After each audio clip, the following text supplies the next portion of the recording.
నమస్తే, welcome to Leo. మనతో ఉన్నారు సీనియర్ జర్నలిస్ట్ హేమసుందర్ గారు. సార్ నమస్తే. నమస్తే అండి. సార్ మనం చూసుకుంటే బాలయ్య గారు అటు సినిమాల్లోనూ రాజకీయాల్లోనూ లేదా బసవతారకం క్యాన్సర్ హాస్పిటల్ కావచ్చు, ఇలాంటివన్నీ చూస్తున్నాం. ఇవే కాకుండా బుల్లితెర పైన కావచ్చు యాడ్స్ కూడా ఆయన నటిస్తున్నారు. ఒక జ్యువెలరీ వేగా అనే జ్యువెలరీ కూడా ఆయన ఇస్తున్నారు. సో వాస్తవానికి నందమూరి వంశం నుంచి బాలకృష్ణ గారి తరఫున వారసుడు వస్తున్నాడు అని చెప్పి చాలా సంవత్సరాల నుంచి ప్రచారం జరుగుతుంది. కానీ అనూహ్యంగా వారసురాలు ముందు వచ్చేస్తుంది. ఏంటి స్టోరీ అంటే ఏం చెప్తారు? వాళ్ళిద్దరు అమ్మాయిల్లో తేజస్విని కాస్త యాక్టివ్గా ఉండడం అనేది తెలిసిందే. మనకి అన్స్టాపుల్లో చూసాం. ఆ ప్రోగ్రామ్ అంతా ఇదిగా రన్ అవడానికి దాని సక్సెస్ వెనకాల తేజస్విని పాత్ర ఉందని చెప్పి చాలా వార్తలు వచ్చినాయి అప్పుడు. ఆ తర్వాత అప్పుడు నిర్మాణ రంగంలో కూడా వస్తున్నారనే వార్తలు వచ్చినాయి. కాస్ట్యూమ్ డిజైనర్గా ఉన్నారు. అలా ఇప్పుడు ఈ మధ్యకాలంలో బాలయ్య బాబు మన పాల్గొన్న ప్రతి కార్యక్రమంలోనూ తేజస్విని గారు కనిపిస్తూ ఉన్నారు. తాజాగా ఏంటంటే ఒక జ్యువెలరీ బ్రాండ్కి మా ఆవిడ బ్రాండ్ అంబాసిడర్గా ఉన్నారు. ఒక యాడ్ షూటింగ్లో పాల్గొన్నారు అని చెప్పి లేటెస్ట్ సమాచారం. షూటింగ్ కూడా కంప్లీట్ అయిపోయింది అంటున్నారు. ఆ ప్రకారం చూసుకుంటే నిర్మాతగా మారబోతున్నారనే వార్త అందరికీ తెలిసిందే.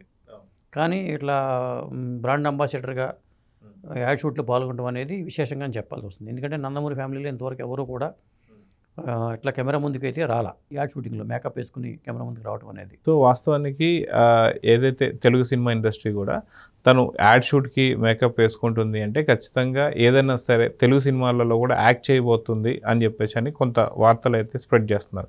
అదిగాక రానున్నటువంటి ఒక మోక్షజ్ఞ సినిమాల్లో కూడా ఏదైనా సిస్టర్ క్యారెక్టర్ కావచ్చు, ఇలాంటి క్యారెక్టర్స్ వేసే అవకాశం ఉందని కూడా అంటున్నారు. సో వాస్తవానికి మీరు ఇందాక అన్నట్టుగా నిర్మాతగా కాకుండా ఇక్కడ యాక్టింగ్లో కూడా రాణిస్తారా అని చెప్పేసి అంటే మీరేమంటారు? అంటే నేను అనుకోవడం యాక్టింగ్ పరంగా వచ్చే అవకాశం లేదు. నిర్మాతగానే తేజస్విని గారికి నిర్మాతగానే రావాలన్న ఆలోచన ఉందనేది అందరికీ తెలిసిందే. తెర వెనుక పాత్ర పోషించే అవకాశం ఎక్కువ ఉంది. ఇప్పుడు అన్స్టాపుల్ కూడా తెర వెనుక పోషించారు. కాకపోతే ఇది ఆబ్లిగేషన్ వల్ల చేసి ఉంటారు అనుకుంటాను నేను. ఇంకోటి ఏంటంటే తేజస్విని గారిలో చాలా ప్రత్యేకమైన క్వాలిటీస్ ఉన్నాయి. ఒకసారి వేదిక మీద అల్లు అరవింద్ గారు వేదిక మీద ఉన్న టైంలో మైక్ ఇచ్చినప్పుడు అప్పటికప్పుడు చాలా తడబడకుండా అలవాకగా మాట్లాడటం అనేది అందరూ ఆశ్చర్యపోయారు. అరవింద్ గారు అదే మాట అన్నారు. ఇంత చక్కగా మాట్లాడుతుందని నేను అనుకోలేదు అని చెప్పి అరవింద్ గారే అన్నారు. ఆ ఫ్యామిలీ తన సాన్నిహిత్యం ఉన్నా కానీ నేను కూడా అబ్జర్వ్ చేయలేదు అని చెప్పి అన్నారు. కాబట్టి తేజస్విని గారిలో చాలా ప్రత్యేకమైన లక్షణాలు ఉన్నాయి అనేది మనకు అర్థమవుతుంది. అయితే అదిగా మనం చూసుకుంటే మోక్షజ్ఞ ఎంట్రీ గురించి దాదాపు 3 సంవత్సరాల నుంచి వచ్చేస్తున్నాడు అనేటువంటి ఒక దానిపైన తిరుగుతుంది. కానీ సడన్గా ఇప్పుడు తేజస్విని మేకప్ వేసుకున్నారన్న తర్వాత ఈ యొక్క వార్త ఇంకా ఎక్కువ గట్టిగా చర్చించుకుంటున్నారు. సో మొత్తానికి మోక్షజ్ఞ ఎంట్రీ ఎప్పుడు ఉండొచ్చు అంటే ఏం చెప్తారు? అంటే ఒకటండి, మోక్షజ్ఞ ఎంట్రీ కన్నా ముందే తేజస్విని గారి ఎంట్రీ జరిగిపోతుంది అన్ని చోట్ల. ఇప్పుడు నిర్మాతగా కూడా ఇప్పుడు రేపొద్దున 24వ తారీఖు అక్టోబర్ 24ని మల్లేని గోపిచంద్ సినిమా ప్రారంభోత్సవం అనుకున్నారు. దాంట్లో కూడా ఒక నిర్మాణ భాగస్వామిగా తేజస్విని గారు ఉంటున్నారు అనేది సమాచారం. అలాగే మరి ఆదిత్య త్రిపుల్9 మ్యాక్స్ అనే సినిమాకు కూడా తేజస్విని గారి నిర్మాతగా ఉంటారనేది ఒక సమాచారం.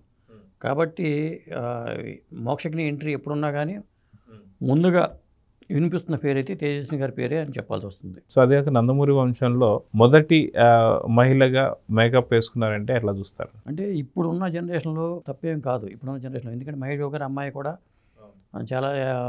చాలా బ్రాండ్స్కి అంబాసిడర్గా చేసుకున్నారు. చిన్న వయసులోనే, ముఖ్యంగా చెప్పాలంటే చిన్న వయసులోనే కెమెరా ముందుకు వచ్చారని చెప్పాలి. చితారా కట్టంనేని.